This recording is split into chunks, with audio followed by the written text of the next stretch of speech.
Alors voilà, je suis Eric Mwamba, je suis accompagné de l'équipe du grand journal France. Nous sommes au centre Clairefontaine où s'entraîne l'équipe nationale de football. Nous sommes sur les traces du ministre François Kaboulo Mwana Kaboulo, qui était ici dans la suite du président de la République démocratique du Congo, Félix Antoine Tshisekedi Tshilombo, dans le cadre des perspectives des partenariats qui vont être signés avec ces centres et la République démocratique du Congo pour transposer les mêmes types d'activités à Kinshasa. Alors nous avons rencontré un agent, mais pour des raisons de sécurité, qui a reculé l'anonymat, mais qui nous a donné toutes les informations que je vous laisse suivre en fond sonore.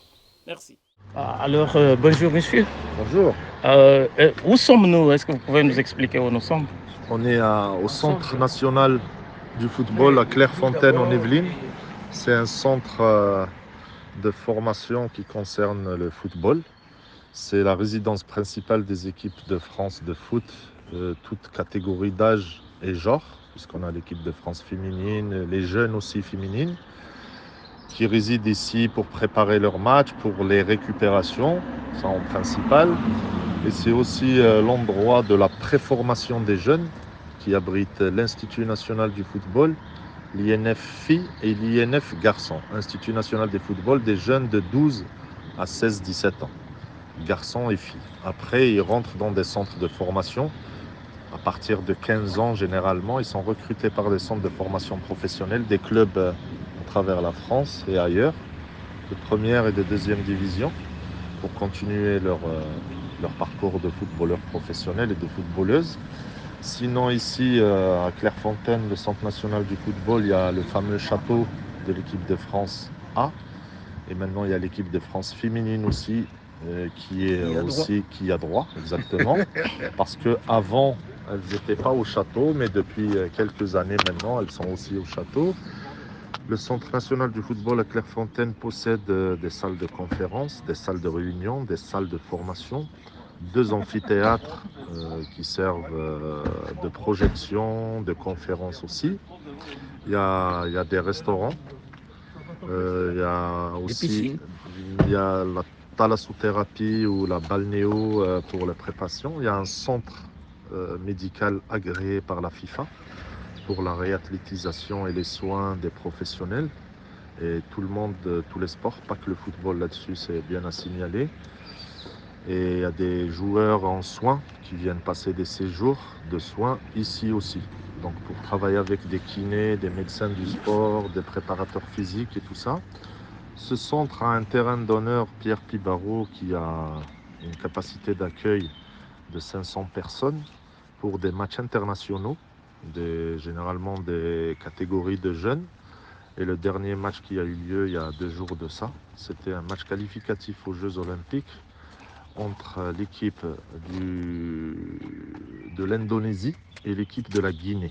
Un match international par la FIFA organisé ici, donc sur un terrain neutre en France où auront lieu les Jeux Olympiques de Paris 2024 dans un mois. Et la Guinée s'est qualifiée. Donc on a reçu du public, donc on reçoit du public. Les 2 équipes nous envoient des listes préalables et tout ça, des gens qui vont venir assister à ce match organisé par la FIFA, où le président de la FIFA lui-même était présent. Et cette liste est faite à partir d'où?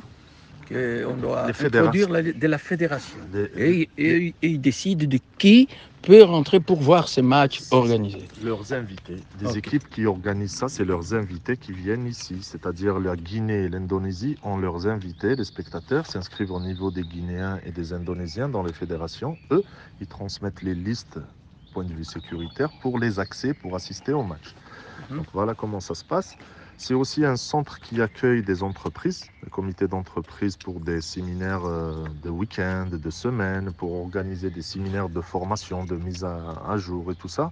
C'est-à-dire un service commercial de la Fédération française de foot qui traite avec ces organismes-là pour venir passer des séminaires ou il y a des entreprises, des comités d'entreprise qui vont y aller réserver une semaine pour leurs salariés pour passer une Leur semaine, recyclage, leur recyclage, ressouder les équipes et tout Voilà. dans un cadre comme ça. Donc tout se traite avec la fédération parce que c'est un peu du commerce aussi, parce que le centre est privé, affrété à la Fédération française de football.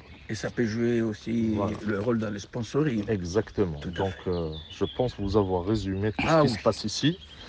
Et puis, l'activité principale, comme je vous ai dit, c'est la résidence des équipes de France de football, toutes catégories et tout genre. Et puis, c'est l'Institut national du football qui forme les jeunes footballeurs et jeunes footballeuses de 12 ans à 15 ans et après, ils vont dans les centres de formation. Voilà l'activité principale. Mais quand vous dites que c'est un centre privé, ça veut dire il appartient à qui, le centre? Et le centre, il appartient à la Fédération française de football. Vous savez, c'est comme si vous avez Carrefour. Partout en France, il y a des Carrefours.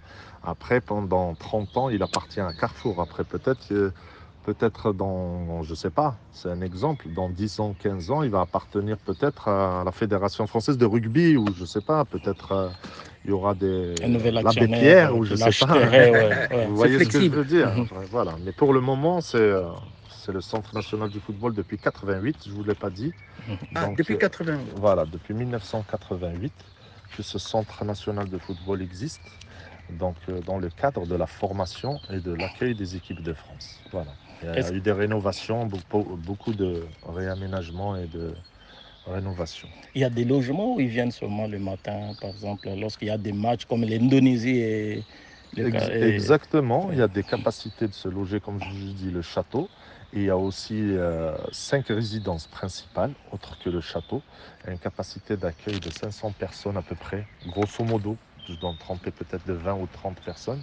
On a à peu près une capacité d'accueil de 500 lits, de faire dormir 500 personnes par nuit dans ce centre national du football qu'on appelle le CNF.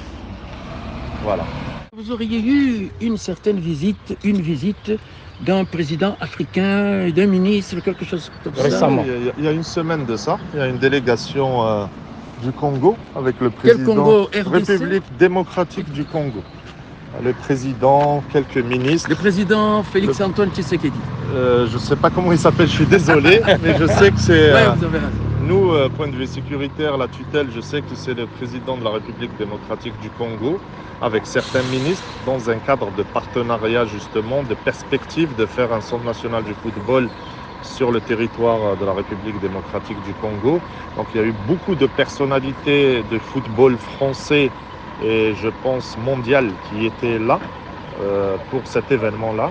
Et à la fin, ils ont fini par un match de bienfaisance avec le Variété Club de France, qui est une équipe de stars, d'anciens footballeurs et tout ça. Donc ça a été fait ici dans un cadre très officiel, dans la perspective d'un partenariat qui fera, j'espère, évoluer le football africain et le football de la République démocratique du Congo en particulier. Le président congolais, c'était un footballeur. Est-ce que vous avez eu vent qu'il a joué aussi? Il a botté dans le ballon? Non, pas du tout, parce que un ancien footballeur, un grand footballeur. C'était restreint. Je n'ai aucune idée, mais c'était, comment on appelle ça? Il ne s'était pas ouvert au public ni aux salariés, c'était dans un cadre, mais vraiment très fermé. C'était sans public, à huis clos. Merci Voilà. beaucoup. Je vous en prie. Merci, monsieur. Au revoir.